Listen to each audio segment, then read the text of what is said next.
Puji Tuhan, salam sejahtera bagi Bapak, Ibu, Saudara, keluarga GPDI El Shaddai Magelang.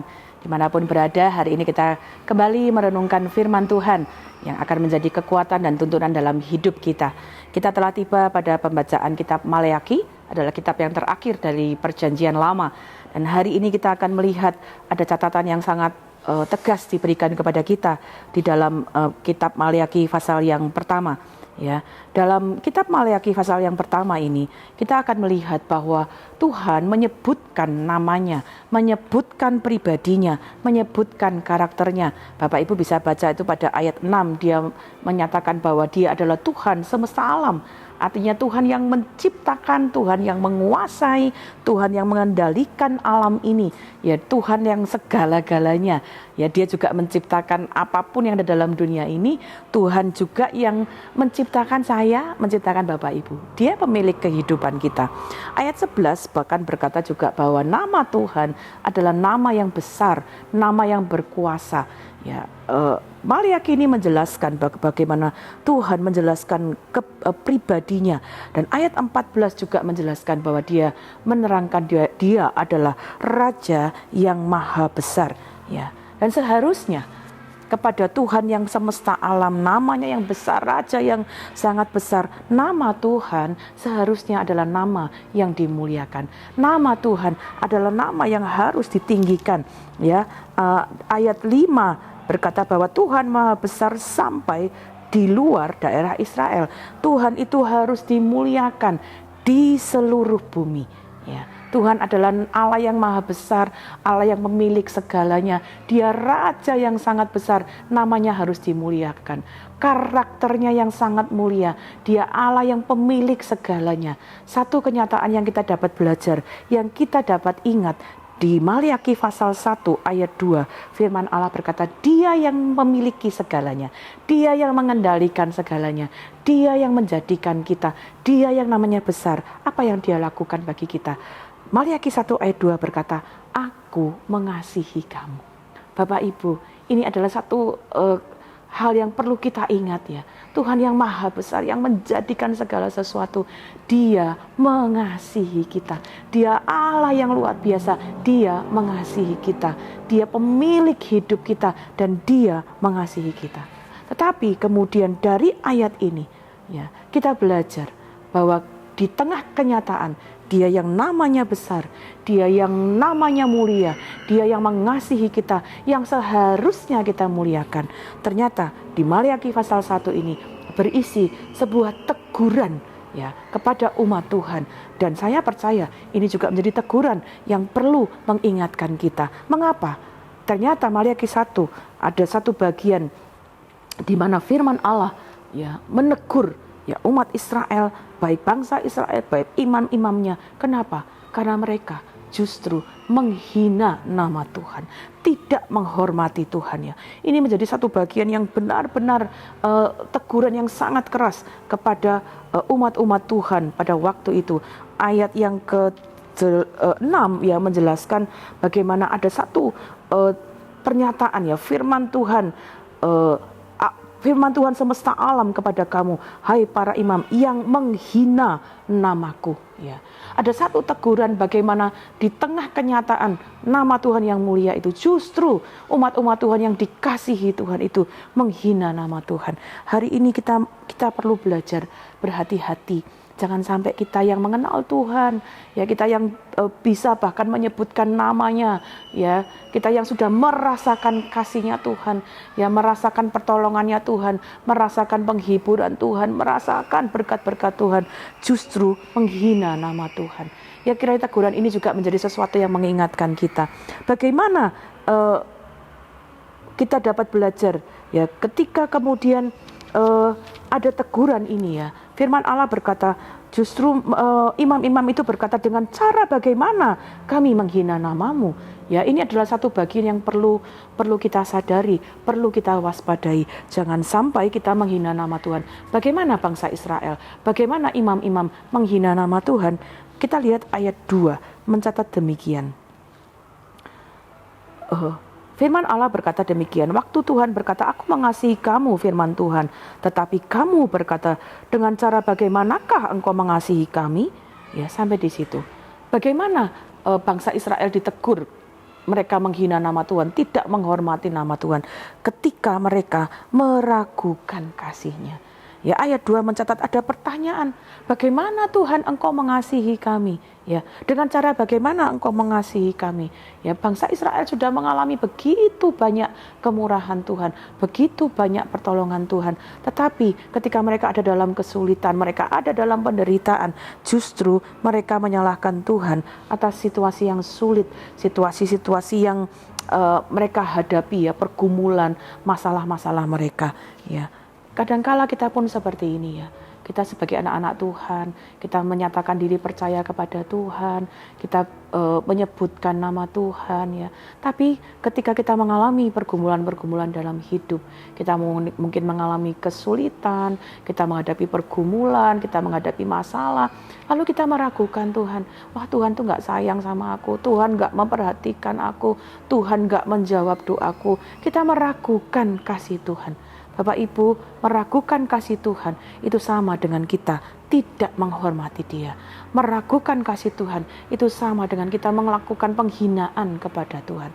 Karena itu, mari kita belajar menyadari kadangkala, ya, permasalahan-permasalahan yang kita hadapi bukan karena Tuhan tidak mengasihi kita, tetapi karena kesalahan kita. Bisa jadi karena ada hal-hal yang kita lakukan, kita tidak taat kepada kehendak Tuhan, sehingga kita justru mengalami akibat-akibat dari ketidaktaatan kita. Mari hari-hari ini, ya, mungkin kita sedang ada dalam masalah apapun juga, jangan ragukan kasih Tuhan. Mungkin kita ada dalam pergumulan, tetap percaya kepada Tuhan, bahwa Tuhan sanggup memberikan pertolongan kepada kita. Ya, kita belajar dari teguran kepada bangsa Israel ini. Jangan meragukan kasih Tuhan. Ketika mereka meragukan kasih Tuhan, itu sesuatu yang menyedihkan bagi Tuhan. Tapi mari kita belajar untuk terus tetap berpegang kepada Tuhan, percaya kepada kasih-Nya. Jangan ragukan kasih Tuhan, bahkan dalam keadaan sulit sekalipun.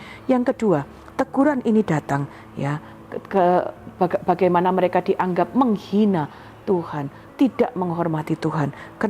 Kapan? Ketika mereka melakukan pekerjaan Tuhan dengan sembarangan.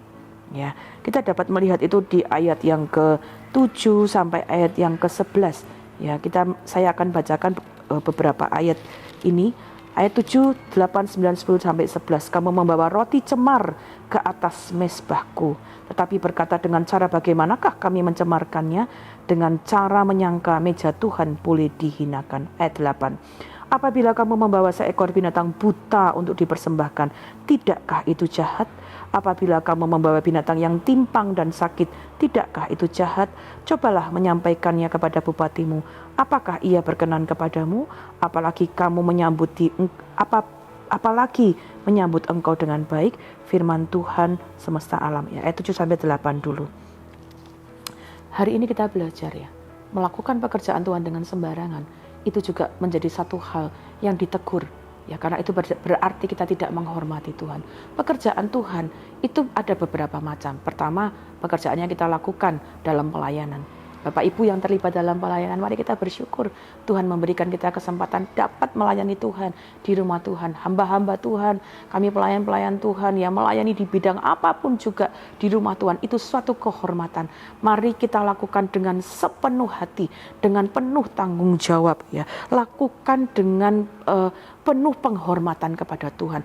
Kalau kita diberi tanggung jawab, disiplin melakukannya, tanggung jawab melakukannya dengan baik, dengan penuh kehati-hatian, dengan penuh kesungguhan, itu adalah bentuk penghormatan kita kepada Tuhan. Tetapi pekerjaan Tuhan itu juga bisa berarti apa yang Tuhan percayakan untuk kita lakukan. Bapak Ibu mungkin punya kesempatan bekerja di perusahaan. Itu adalah pekerjaan yang Tuhan percayakan di tempat engkau bekerja. Jangan melakukan pekerjaan itu dengan sembarangan. Ya, karena ayat tadi juga berkata, di dunia ini kalau kita mengerjakan sesuatu dengan sembarangan, itu tidak akan menjadi berkat bagi atasan kita, bagi pimpinan kita. Apa yang kita kerjakan di hidup kita, di pekerjaan kita, di usaha kita, di toko kita, di kantor kita, kerjakan dengan penuh tanggung jawab, dengan integritas, dengan kejujuran, dengan disiplin. Lakukan dengan sebaik-baiknya. Itu adalah bentuk penghormatan kepada Tuhan. Ya, hargai apa yang menjadi berkat bagi Tuhan untuk kita kerjakan dengan sepenuh hati, sehingga kita dapat mengalami berkat-berkat Tuhan melimpah dalam hidup kita.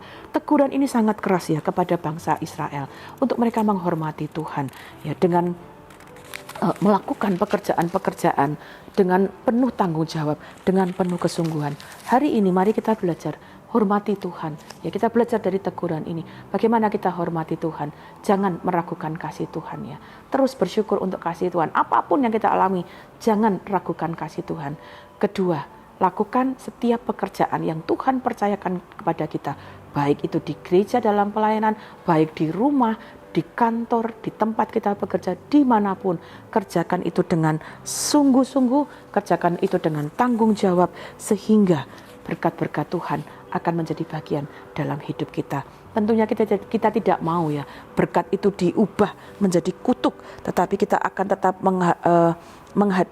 merindukan ada berkat Tuhan di dalam kehidupan kita. Maliaki 2 ayat 2 berkata demikian, jika kamu tidak mendengarkan dan jika kamu tidak memberi perhatian untuk menghormati namaku, firman Tuhan semesta alam, maka aku akan mengirimkan kutuk ke antaramu dan akan membuat berkat-berkatmu menjadi kutuk, dan aku telah membuatnya menjadi kutuk sebab kamu ini tidak memperhatikan. Ini teguran yang sangat keras. Tuhan itu Dia Allah semesta alam. Dia sanggup mengubah berkat itu jadi kutuk.